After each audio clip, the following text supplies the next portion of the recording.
Hello students, welcome to my channel bio by Kirti. मेरा नाम कीर्ति सिंह है और मैं एक बायो एजुकेटर हूँ और अपने वीडियो के माध्यम से बायो के छोटे छोटे कॉन्सेप्ट्स को क्लियर करने की कोशिश कर रही हूँ। उम्मीद है कि आपको वीडियो पसंद आ रही होगी। तो चलिए चलते हैं आज के टॉपिक की ओर, which is centromere and classification of chromosome based on the position of centromere. ठीक है बेटा, हमने पहले देखा था कि क्रोमोसोम का फॉर्मेशन कैसे होता है डीएनए से। क्या होता था? डीएनए की कॉइलिंग होती थी। डीएनए की कॉइलिंग बार बार होती थी और क्या बनता था? क्रोमैटिन थ्रेड बनता था और फिर क्रोमैटिन थ्रेड की कॉइलिंग होने के बाद क्या बनता था? क्रोमोसोम बनता था, जो कि क्या होता था? एक कॉम्पैक्ट कंडेंस्ड स्ट्रक्चर होता था जो कि डीएनए और प्रोटीन से मिलकर बना होता था। ठीक है, इतना हमने देख लिया था। अब हम देखते हैं क्रोमोसोम का स्ट्रक्चर और उसमें सेंट्रोमियर क्या है और सेंट्रोमियर का क्या इंपॉर्टेंस है। ठीक है बेटा, क्रोमोसोम का स्ट्रक्चर ये रहा।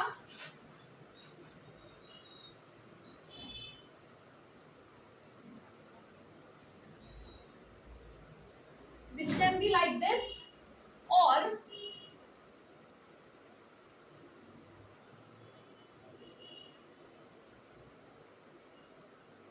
like this। ठीक है,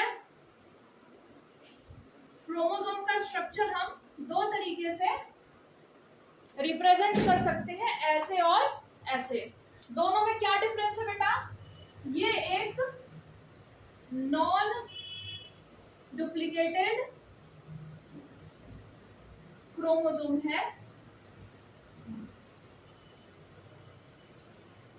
और ये एक डुप्लीकेटेड क्रोमोसोम है।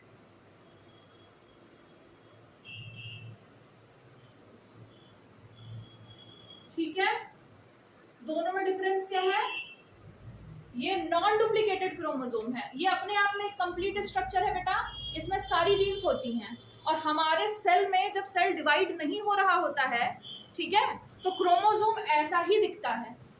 ठीक, डुप्लीकेटेड क्रोमोसोम का फॉर्म होता है ड्यूरिंग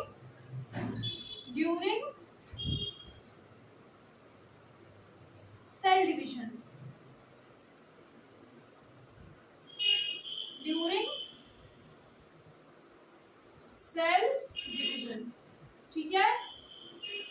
जब सेल को डिवाइड होना होता है तो वो क्या करता है?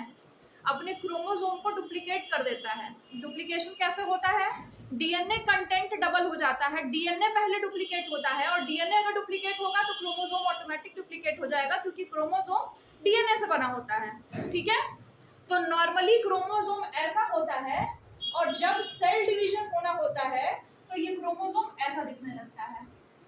ठीक है, तो अब देखते हैं बेटा कि सेंट्रोमियर क्या होता है और सेंट्रोमियर का क्या इंपॉर्टेंस है। क्रोमोसोम के स्ट्रक्चर में देखिए, आपको यहाँ ये धंसा हुआ एरिया दिख रहा है, दबा हुआ कंस्ट्रिक्टेड एरिया दिख रहा है। इसमें भी दिख रहा है और इसमें भी दिख रहा है, ना? दिस कंस्ट्रिक्टेड एरिया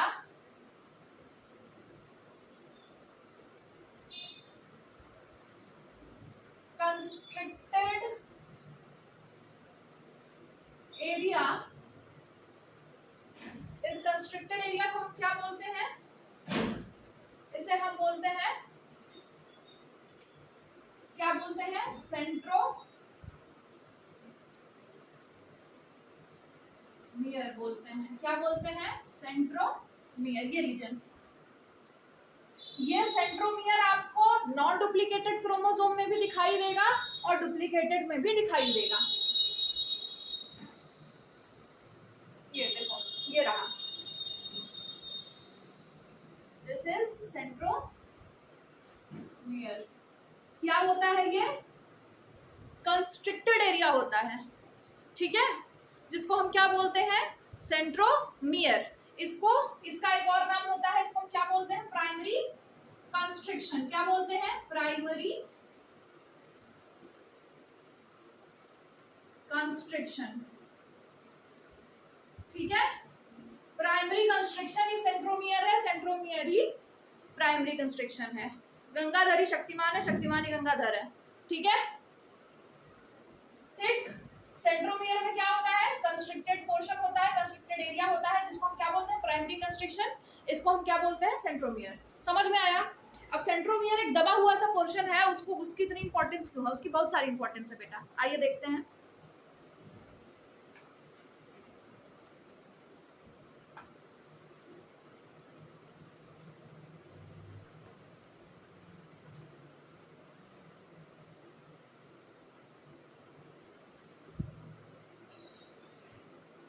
जब सेल डिवीजन होना होता है तब ये बनता है डुप्लीकेटेड क्रोमोसोम।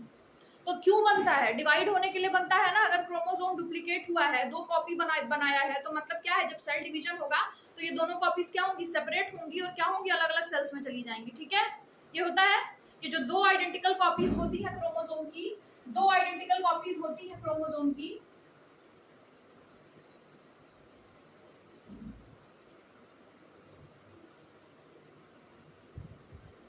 दो आइडेंटिकल कॉपीज को हम क्या बोलते हैं, इसको हम क्या बोलते हैं, क्रोमैटिड बोलते हैं। ये एक क्रोमैटिड है और ये दूसरा क्रोमैटिड है ना। This is chromatid 1 and this is chromatid 2। दो क्रोमैटिड्स हैं। ये क्या है, एक क्रोमोसोम क्या हुआ, जब डुप्लीकेट हुआ उसकी दो आइडेंटिकल कॉपीज बन गई, उन्हीं दोनों वो दोनों कॉपीज क्या है, एक दूसरे से अटैच्ड हैं। ये क्रोमैटिड 1 है, ये क्रोमैटिड 2 है। ठीक, ये दोनों अटैच्ड है ना। तो कहाँ अटैच्ड है, सेंटर पे देखो कहाँ अटैच्ड है, यहाँ पे अटैच्ड है। इस पोर्शन में देखो यहाँ पे अटैच्ड है। कहाँ से अटैच्ड है, सेंट्रोमियर पे ही अटैच्ड है। समझ में आया। जो दोनों आइडेंटिकल कॉपीज होती हैं क्रोमोसोम की, जिसको हम क्रोमैटिड बोलते हैं, they remain attached to each other where, which point, they remain attached to each other at centromere. समझ में आ गया, दोनों कहाँ से अटैच्ड हैं, सेंट्रोमियर से एक दूसरे पे अटैच्ड हैं। समझ में आया। तो पहली चीज तो ये है कि जब डीएनए का डुप्लीकेशन होना होता है, जब डीएनए का डुप्लीकेशन हो जाता है, डीएनए डुप्लीकेशन हो जाने के बाद जो दोनों क्रोमैटिड्स बनती हैं या दोनों आइडेंटिकल कॉपीज बनती हैं क्रोमोसोम की, वो एक दूसरे से कहां से अटैच्ड होती हैं, सेंट्रोमियर से अटैच्ड होती हैं। पहला तो ये पॉइंट हुआ। दूसरा पॉइंट क्या है,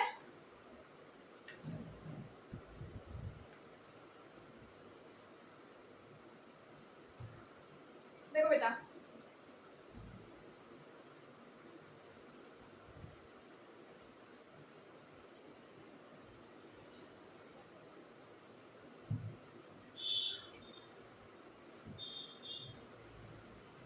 जब डीएनए का डुप्लीकेशन होना होता है, सॉरी, जब डीएनए का डुप्लीकेशन और क्रोमोसोम का डुप्लीकेशन हो चुका होता है, उसके बाद होता है सेल डिवीजन, और सेल डिवीजन में दोनों क्रोमैटिड्स को एक दूसरे से सेपरेट होना पड़ता है। ठीक है, तो दोनों एक दूसरे से सेपरेट होते कैसे हैं, ठीक है, दोनों बन गए, अटैच्ड रहे सेंट्रोमियर से। ठीक, उसके बाद दोनों को क्या करना, दोनों को सेपरेट होना है एक दूसरे से। सेपरेट होके क्या करना है, अलग अलग सेल में जाना है, जो न्यूली फॉर्म्ड सेल बन रहा है उसमें जाना है।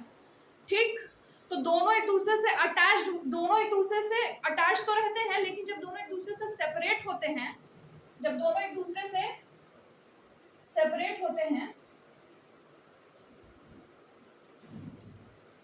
तो सेपरेशन के लिए बेटा ये सेंट्रोमियर पे एक डिस्क लाइक स्ट्रक्चर आके अटैच होता है। ये विजिबल नहीं है, इससे रेड से बनाते हैं। जब दोनों क्रोमैटिड्स को एक दूसरे से सेपरेट होना होता है, ठीक है, सेल डिवीजन के टाइम पे, तो यहाँ पर क्या होता है बेटा, सेंटर पे, मतलब सेंट्रोमियर पे एक कॉम्प्लेक्स प्रोटीन का डिस्क लाइक स्ट्रक्चर आके अटैच होता है। ठीक है, ये उस स्ट्रक्चर को बोलते हैं काइनेटो, क्या बोलते हैं, काइनेटो कोर बोलते हैं। समझ में आया। ये आके अटैच कहाँ हुआ है, ये जो हम रेड कलर का बनाए हैं सेंट्रोमियर के ऊपर, ये सेंट्रोमियर के ऊपर ये क्या है, एक स्ट्रक्चर है। ये क्या है, made, it is a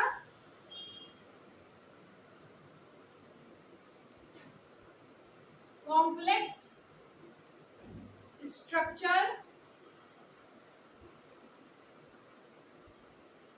made of protein. ठीक है, ठीक, डिस्क लाइक इन शेप,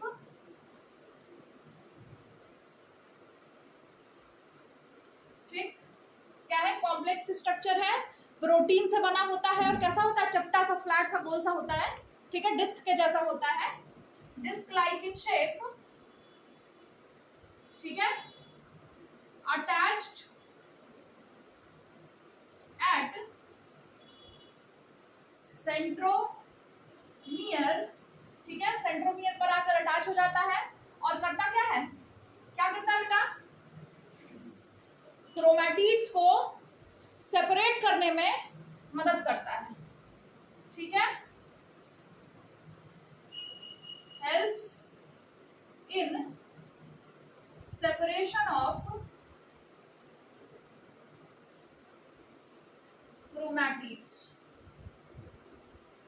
ठीक है, कैसे कैसे करता है, इसी स्ट्रक्चर से कुछ धागे जैसा अटैच हो जाता है ऐसे, ठीक, इस धागे को कहते हैं स्पिंडल फाइबर,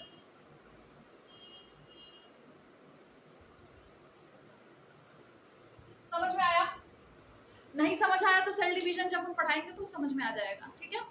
इस स्ट्रक्चर से क्या होता है, धागे जैसा कुछ अटैच होता है जिसको हम क्या कहते हैं, स्पिंडल फाइबर, वो धागा खींचता है और जैसे वो धागा खींचेगा क्या होगा, ये क्रोमैटिड्स एक दूसरे से सेपरेट हो जाएंगे। फिर से सुनो, सेंट्रोमियर, ठीक, सेंट्रोमियर ने क्या किया, सेंट्रोमियर ने स्थान दिया जिससे दो क्रोमैटिड्स एक दूसरे से अटैच्ड हैं। अब सेल डिवीजन जब होना होगा तो ये क्रोमैटिड्स एक दूसरे से सेपरेट होंगे, उस टाइम पे इस सेंट्रोमियर पे एक फ्लैट सा स्ट्रक्चर आके अटैच होगा, दोनों साइड से अटैच होता है, आगे से भी अटैच होता है, पीछे से भी अटैच होता है, ये फ्रंट से दिख रहा है ना, बैक पे भी अटैच होता है, ये समझ में आया। और इससे क्या होता है, ये क्या होता है, ये एक डिस्क लाइक स्ट्रक्चर है जो कि कॉम्प्लेक्स प्रोटीन का बना होता है, और ये क्या करता है, क्रोमैटिड्स को एक दूसरे से अलग करने में मदद करता है। कैसे अलग करता है, इससे धागे जैसा कुछ अटैच होता है जिसको हम कहते हैं स्पिंडल फाइबर, जब वो धागा खींचता है तो ये क्रोमैटिड्स एक दूसरे से अपने आप सेपरेट हो जाते हैं। समझ में आया। तो सेंट्रोमियर क्रोमैटिड्स को एक दूसरे से अटैच करके भी रखता है, और जब सेल डिवीजन के टाइम क्रोमैटिड्स एक दूसरे से सेपरेट होते हैं तो वहां पे भी सेंट्रोमियर का बहुत बड़ा रोल होता है। क्यों? क्योंकि वो सरफेस देता है किसको, काइनेटोकोर को अटैच होने के लिए, और काइनेटोकोर से ही क्या होता है, स्पिंडल फाइबर अटैच होगा, और स्पिंडल फाइबर क्या करेगा, इस क्रोमैटिड को अलग अलग करने में मदद करेगा, ठीक है।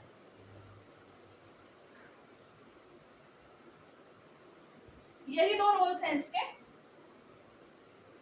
तो क्या लिख सकते हैं इसके बारे में,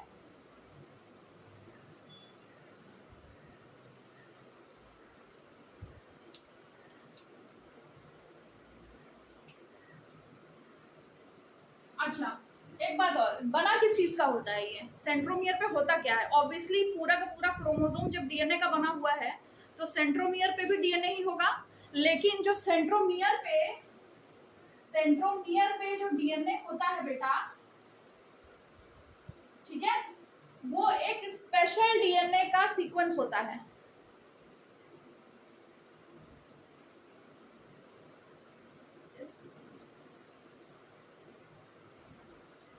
स्पेशल डीएनए सीक्वेंस होता है जो कि मल्टीपल टाइम्स रिपीट होता है इस पोर्शन में, सेंट्रोमियर वाले पोर्शन में, ठीक है। सेंट्रोमियर बनता किस चीज से है, एक स्पेसिफिक डीएनए का सीक्वेंस होता है जो कि मल्टीपल टाइम्स रिपीट होता है, ठीक, कहाँ पे, इस पोर्शन में, उसी से ये सेंट्रोमियर बनता है। समझ में आया। एक पर्टिकुलर स्पेशल डीएनए सीक्वेंस होता है जो कि मल्टीपल टाइम्स रिपीट होता है, और उसके मल्टीपल टाइम्स रिपीट होने से सेंट्रोमियर बनता है।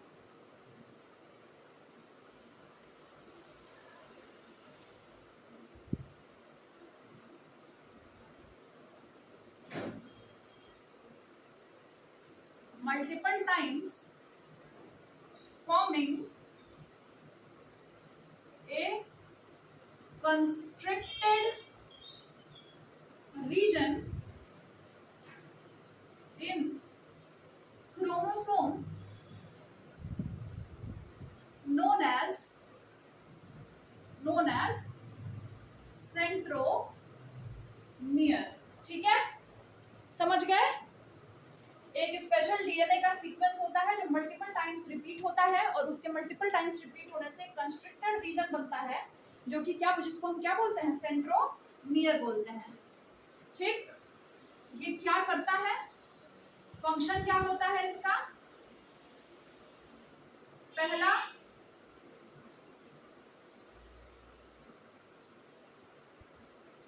Site of attachment of sister chromatids.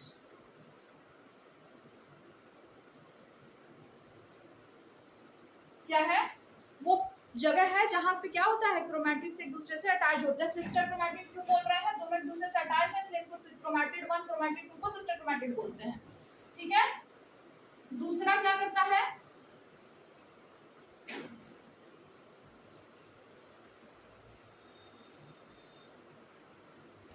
Kinetochore gets attached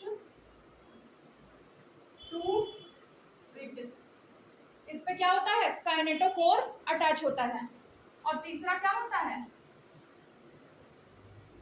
helps in separation of chromatids. ठीक है। क्रोमैटिड्स को एक दूसरे से अलग करने में भी हेल्प करता है। कैसे करता है? ऐसे करता है।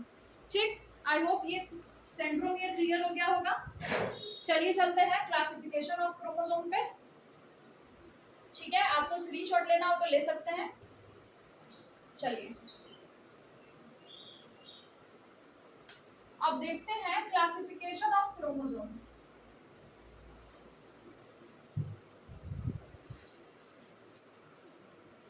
देखिए बेटा, जब हम क्रोमोसोम का क्लासिफिकेशन करते हैं सेंट्रोमियर की पोजीशन के आधार पे, तो हमें ये 4 टाइप के क्रोमोसोम्स देखने मिलते हैं। कौन कौन से? मेटासेंट्रिक, सब मेटासेंट्रिक, एक्रोसेंट्रिक और टीलोसेंट्रिक। ठीक है। सबके शेप में आपको डिफरेंस दिख रहा है। ठीक। ये नॉन डुप्लीकेटेड है, उसी का डुप्लीकेटेड फॉर्म ये है, नॉन डुप्लीकेटेड डुप्लीकेटेड। ठीक है। सबके शेप में आपको बेटा डिफरेंस दिख रहा होगा। और वो डिफरेंस क्यों आ रहा है? सेंट्रोमियर की पोजीशन अलग अलग होने की वजह से आ रहा है। देखिए, मेटासेंट्रिक में सेंट्रोमियर क्या है? एकदम सेंटर पे है। कहाँ है? सेंटर पे है। ठीक। सेंटर पे होने की वजह से जो क्रोमोसोम है वो 2 आर्म्स में डिवाइड हुआ है। दोनों आर्म्स इक्वल लेंथ की हैं। जो सेंट्रोमियर के ऊपर और नीचे का पोर्शन होता है उसे हम आर्म्स कहते हैं, आर्म्स ऑफ क्रोमोसोम। ठीक। तो इसमें जो जब सेंट्रोमियर एकदम सेंटर पे रहेगा तो जो दोनों आर्म्स रहेंगी वो इक्वल लेंथ की रहेंगी। ठीक। नॉट डुप्लीकेटेड ऐसा दिखेगा, डुप्लीकेटेड ऐसा दिखेगा। इसमें क्या है? सब मेटासेंट्रिक में सेंट्रोमियर सेंटर से थोड़ा ऊपर शिफ्ट हो गया है, हल्का सा स्लाइटली शिफ्ट हुआ है। जब वो स्लाइटली शिफ्ट होगा तो जो दोनों आर्म्स होंगी वो क्या होंगी? छोटी बड़ी हो जाएंगी। एक हो जाएगी शॉर्ट आर्म, ठीक है, जिसको पी आर्म भी बोलते हैं। क्या बोलते हैं? P arm. और एक हो जाएगी लॉन्ग आर्म, जिसको क्यू आर्म भी कहते हैं। एक्रोसेंट्रिक में क्या होगा? Centromere will be shifted more, centre से थोड़ा ज्यादा ही ऊपर सरक जाएगा। समझ में आया? टर्मिनल के साइड, टर्मिनल पोजीशन की ओर थोड़ा ज्यादा ही सरक जाएगा, जिसकी वजह से जो शॉर्ट आर्म होगी कुछ ज्यादा ही छोटी हो जाएगी और लॉन्ग आर्म कुछ ज्यादा ही लंबी हो जाएगी। ठीक है। सेंट्रोमियर क्या है? थोड़ा सा ज्यादा टर्मिनल की ओर कुछ ज्यादा ही सरक गया है, जिसकी वजह से एक्सट्रीमली शॉर्ट और एक्सट्रीमली लॉन्ग आर्म बन गई है। टीलोसेंट्रिक में क्या है? सेंट्रोमियर टर्मिनल पोजीशन पर है। क्या है? सेंट्रोमियर टर्मिनल पोजीशन पर है, तो शॉर्ट आर्म डिमिनिश हो गई है। क्या बच रही है? एक लंबी आर्म बच रही है। समझ में आया? ठीक। तो नॉन डुप्लीकेटेड वाला ऐसा दिखेगा, डुप्लीकेटेड वाला ऐसा दिखेगा। इसमें एक्रोसेंट्रिक में नॉन डुप्लीकेटेड ऐसा दिखेगा, डुप्लीकेटेड ऐसा दिखेगा। इसमें ऐसा और ऐसा। ठीक। इसमें क्या है? सेंटर पे है कौन? सेंट्रोमियर। इसमें क्या है? स्लाइटली अबव सेंटर कौन? सेंट्रोमियर। इसमें क्या है? मोर टुवर्ड्स वन टर्मिनल मतलब एंड्स, एंड पोजीशन को टर्मिनल पोजीशन कहते हैं। मूव टुवर्ड्स वन टर्मिनल, एक टर्मिनल की ओर देखो ज्यादा शिफ्ट हो गया है, और इसमें एट द टर्मिनल पोजीशन। ठीक है, चलिए ये हो गया क्रोमोसोम का classification based on the position of centromere. तो आशा करती हूँ आपको समझ आ गया होगा, और अगर आपको वीडियो पसंद आई हो तो do like share and subscribe. Thank you.